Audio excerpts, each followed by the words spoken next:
सनम को के जोहार जाहो दिल्ली जंतर मंतर ना नवा रेणा दुरुब ना जहाँ कुरुमुटु नेलते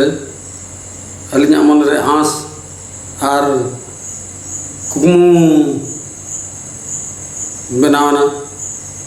अड़ी ढेर प्रकार नवा आपे को कुरुमुटु नेलते मने मने तलिñ सागेन को के अड़ी ढेर प्लान करना उयर बड़ा को के अलिñ ठीक नौका के छोटे छोटे दरकार आपे को नवा और आपे को बांग रहो नुकिन मारंग मुके तिकिना सालकन मुके तिकिना या बरेड बाबू तिकिना जहाँ इंटेंसिटी जहाँ जुनून अब धर्म अब जाति बखरा बना नुकिना जहाँ छुटो नवा जलते अलिया मने रहो अड़ी ढेर चीज माने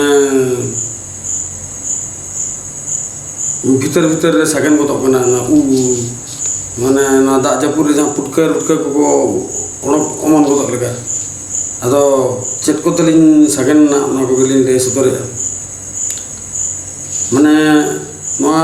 अलिñ जहार लिñ दुरु कना ना तो भोज दिसम कना और नवा भोज दिसम रे तीना दिन खन चों लिñ नेलेया तीना दिन खन चों बांगा लगभग हुयुग कना गेल शर्मा गान भीतर लिñ नेलेया अब संताड़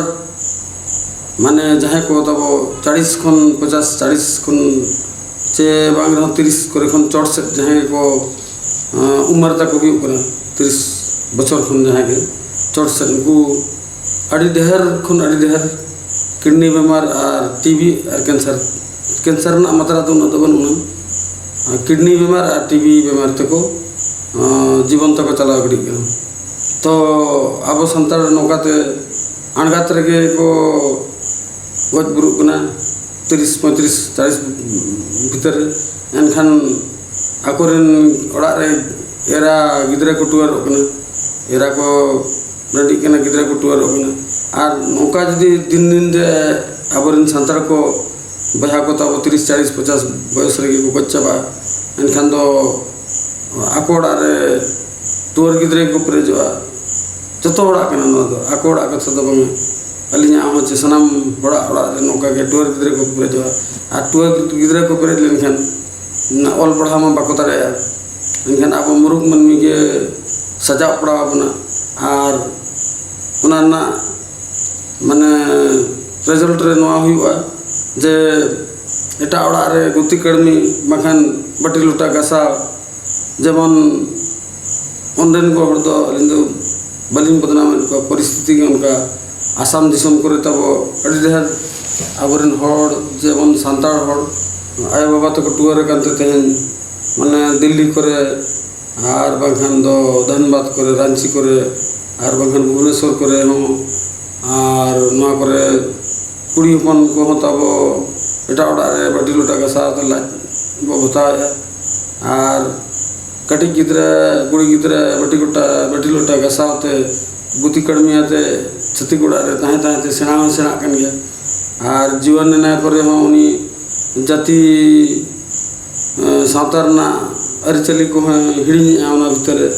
तापरे छती को आछला बड़ी व्यवहार को व्यवहार गया और जेमन अब सानतार हो छती रे बोडो कन गया आदो नवा आपे को जहाँ छुटो ना इंटेंसिटी जहाँ बता जुनून नेलते नौकान भाभी क्या जदि अब धर्म बखरा और भाषा बखरा नुना के तब माने आत्मा रे दया और रा और गरज और माने प्रतिक्रिया जहाँ को मता एक्शन पावर तब डेवलप है और छुटो पावर डेवलप है अड़ी बेस कथा कना उना बखरा साय साय सैल्यूट आदो नोआरे के आर हो सेलेन जोगी नौका के छुटो तब अब चल करे आबरेन सावतार संताड़ जे हड़ सावतार गिद्रे को टुआर कना ऑल पढ़ा बाको दारे कना और बेमार आजार हिजुक कना अड़ी ढेर परिवार रे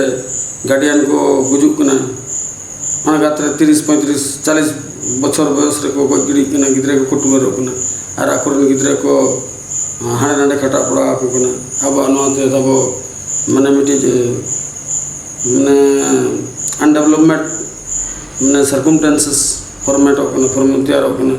निर्माणों कना जे तो नवा खन चल कर बो बो समाधान सूचना ये याबो निराय याबो फरचे याबो नवा को विषय तली नसेत्रा नवा को प्रोग्राम रना छुटाव नलते मन परिवर्तन गड आकांते लिन कुकुम गड गया तो मने को मना जुबड़ी हड़ दो जहाना नेल गद खान जजम गद सना आदो ओना मते लिन नवा जुबड़ी मोचारे अलपे ठेप गड गलिया माने आस वाली आस गड गना आदो लिन मेना नौका के जतो हड़ कुरुमुटु छुटा चंदायाबो कम से कम 100 टाका काते न हो ओड़ा प्रति 100 टाका काते न हो चंदाया और अलिन अलिन मो 100 टाका काते और आबोरिन जहां के तबो नवा भन दिसम रे नौका मारा मारा आज बेमार हजार बेमार को पड़ा कना नुकु बो रान चोकवा ओकोय डॉक्टर ओकोय ओझा बेसे रान दारिया को उनि ठन बो जोगा जोगा और बोइदी को रान बेस को रान बेस साउते और नवा फंड तबो ताहन खान दो ओकोय को नाचार और रेगे हड़ को तबो नोडे खन किछि पैसा लोन आकार ते एमते माने बिजनेस दुकान बाजार बो खुलवा को और बिना सूद थे और वो गड़ सपोर्ट दाया को कम से कम 100 टाका काते बो चंदा और नवा असुल ओटार रे बो गड़ को पड़वा माने जहां बेकार तबो को तहन कना दाना को आनते नते उनको को दुकान बाजार बो खुलवा को जहाना के साबुन सुनुम बखन चे दुकान चो और जहां को रुआ हसु कना ओड़ा ओड़ा करे ना ना बो मिटी अभियान बो चलिया और नेल को आबो पांते को आबो और बो रान बेस को ओना साउते आरो मेना नौका के आबा तबो अलिन दो नतो बापे मेसा को ली रे हो सब मेसा ली रे हो जे अलिन जे कना अलिन मेसा को कना आदो लिन मेना नोआ ना माने चेक को मत मांग से माने अलिन तीन का बढ़ावाते गड़ सपोर्ट बाखन गपड़ोलिन दरकार बाखन एमो सनाय लिया बाखन जतो हर देबो नबो थिबो मजबूता और नौकान रेगेज और रुआ हसु को बेस बेस डॉक्टर ठन रान चोको बेस बेस ओझा कवरेज ठन बिदि को जदि बाबो नाम को बेस डॉक्टर बेस ओझा कवरेज बाबो नाम को एनकन आबो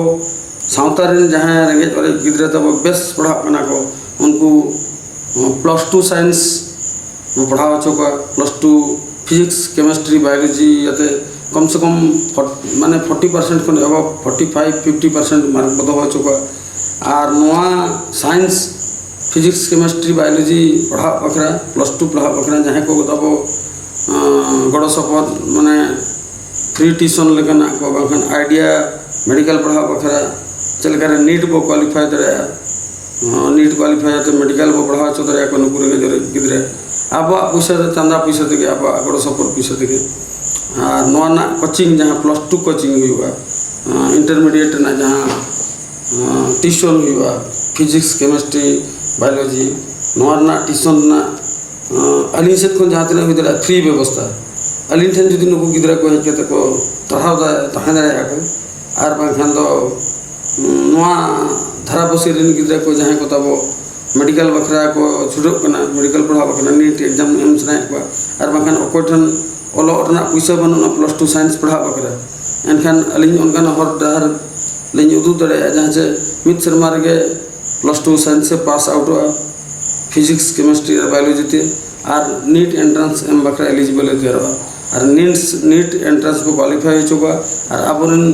रंगे रंगे गिदरा को सनाम हर चंदा आते डॉक्टर को पढ़ा चुका अड़ी ढेर गिदरा को पढ़ा चुका जेमन अब तेहन भोज दिसम लेकना जगह रे नुना मरंग नुना ढेर संतार मेना को और एमान दिसम करे हो बेंगल करे हो पलतो झारखंड करे हो और बंग आसाम करे हो नौका के किडनी बीमार और टीबी बीमार ते बखान मायांग शॉर्टेज ते और कैंसर ते को गजबुरु कना ताबो उनको वो रुखा को आबो वार को आबो आदो बाखान नौका पे मना गुजुमा मेना गया अली हलिन गुजु गया और हर जो जहाँ के बोझ धरती को गुजु गया आदो अली मैंने अब कुरुमुटु और संगठन ते जुदी मिन हर जीवन भर तो बचाव क्या उनका कथा तो बांगे कम से कम आज aja 80 वर्षो माने जहाँ को मतलब 80 years माने चेक को माने पुन इसी शर्मा तभी जुदी वो बचा वो दो दरे इन तेरे गिद्रे बाकोटुवर आर को हरा आर सुलो को चलो उन अप्रोतो अकोन हाना धरती रहता है को है सनम के वो में नंदला टाइम चबाए ना डाटा न्यूर ना मैं होकना ना आर चिकन चिका है नोरे परफॉर्म हम बात है सनम नीचे दिखे वो में ना को चुचवानी जम बगावानी छतन चबाए ना तो कम से कम 80 वर्षों तभी 80 years तभी ना तब मैंने हड़मो ती कटा कटे जाते बताएं दरे नवा बखरा डॉक्टर को वो पांते को ओझा कुबरेज को वो पांते को जुदी बाबा नाम दरे को एनखान आबो वो बनाओ को आबो रिन गिद्रे जहाँ रंगे नाचार और जहाँ ये तब 20 टका बाइक उड़ो बना अब 100 टका कहते महीने रे वो चंदाया इन्हें पैसे जवरा आते नुकु को ऑल पढ़ा चुका +2 साइंस को पढ़ा चुका फिजिक्स केमिस्ट्री बायोलॉजी दिया थे 40% 45% एंड अबव 50% को अबव मार्क तो हो चुका और उन साथे माने एंट्रेंस नीट एंट्रेंस को क्वालिफाई हो चुका और मेडिकल को पढ़ा चुका और नो अब संगठन नो अब बरेदा सरकार तीन गड़वाबन बागड़वाबन अब तो नो अब छुटवा और कोचिंग और लैले पे गड़ो गपड़ो बखरा अलिंग जहाँ तना हुई दड़े गड़ो सफर ना अलिंग नोआ अगला रहो अड़ी ढेर एमान तमान बिजनेस इलेक्ट्रॉनिक्स कोई कारबार चना बिजनेस चना चाहे कोई तो फिल्म माने मल्टीमीडिया ना शूटिंग कैमरामैन सिंगर ने तो अब संताड़ रे सिंगर लेडी सिंगर को अड़ी ढेर को पैसे मिट्टी मिट्टी सेरेंज को सेरेंज 3000 4000 को दी मिट्टी दिन जो मिट्टी सेरेंज रिकॉर्डिंग दे रहा स्टूडियो रे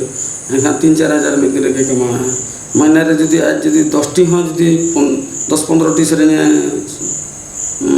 वॉइस एम दरे एनखान तो जुदी नीतु में कमाओ ठीक 4000 का जुदी 10 टी रेखान के 40,000 हो 15 टी रेखान के 60,000 टका 60,000 टका इनकम हो नोआ निजरा मने आकोट रे दोहवाते बड़ी जुदी बाम कमिया एनखान नोआ कमी स्टूडियो भीतर हम ऑफिस लेका बोलवाते हम सेरेंजा एसी रूम भीतर चे एकॉस्टिक रूम भीतर नोआ रे तो चेन हो पल तो बड़ी दे बनन और बड़ी तो ओका से तम दड़ा ना ओना तो भीतर बड़ी आमा मने तम ठीक था एनखान मने आकोट रे दो का खान नोआ कमी को बेस गया और हीरोइन कमी मा चे हीरो कमी मा अड़ी के मुश्किल गया एन नोआ अब संतार फिल्म इंडस्ट्री रे तो कुछ तो कना मिमिटी हीरोइन 5,000-6,000 को जमा मिमिटी 5 मिनट ना सेरेंज को ले और 5-6,000 टका को पगार अपना तो ना तो सनाम बखरा जन गया अली मिश्रा खन अली दिन हो माने फैमिली रे मेना को गया कोड़ा गिद्रा मेना को कुड़ी गिद्रा हो ना को जदी को सेना दरे को मरांग दरे को इनकन महीने रे जदी कम से कम 15 टी सेरेंज मिनट रोला 5,000 का तेरे दिन 10 टी रे 50,000 15 टी रे 75,000 कमाओ दरे और नोकाते आजा माने मिटी ᱧᱩᱛᱩᱢ और मिटी इपिल ना को स्टार मनते परिचय जहाँ को मना मिटी चिन्ह बगी दरे नो धरते तो नोकाते अब अड़ी प्रकार ओको इलेक्ट्रॉनिक्स बो कमी दरे मोबाइल रिपेयरिंग दरे अब टीवी को विजित्र दरे और बाखन मेडिकल लाइन बो बोलो दरे और चाकरी तो नाम के बाबा नाम के नौका बो कुरुमुटे नौका बो नौका बो पढ़ावा ओलो पढ़ा रे बो लपया और असुलो अब पैसा टका अब मिट्टी फाड़ते अब तो पड़ो रे गिद्रा और सनाम को नुकु बो वर रकाब को अब और जहाँ को तब बेमार कना को हड़ाम मोड़ बुढ़ी राबांग रहो मध्यम एज बांखान 30 खन चढ़ को उनको को सजे को नौकान प्लान एजेंडा अली आपे को समाज ली सदरे नवा करना छुटो अली अली गड़वा पे अली आपे हो गड़वा अली पे और नौकाना को कमिया मनते सानाम जहाँ तना के तब अब संतार जुमित संगठन और नेता को तब और बांखान सोशल वर्कर को नवा करे कई तरह बेंगेट नोका पे नौकान चैप्टर करे धर्म बखरा हो छुटो हो गया और ऑलचिकी बखरा हो छुटो हो गया और एने सेरेंज बखरा हो छुटो हो गया horok banthe bakra hon chutau gya parab punai bakra hon chutau gya ona saute abo nokan kortobyo noa ko abo chelekar abo torawa noa ko kaj dhara mel lutur nyuga pe minte alin sanam kothal lin nehorok kana ma to tobe nonokan katha ko lin ape kothal lin upostapan gya ape kothal lin asok kana ar je chelekar golo gopro abo noa korna dis hudis छोटा और अड़ी ढेर लिंग बना तो निना अलिंग आस और कुकुमो आपे कोठन सदरते तेज programme रे अलिंग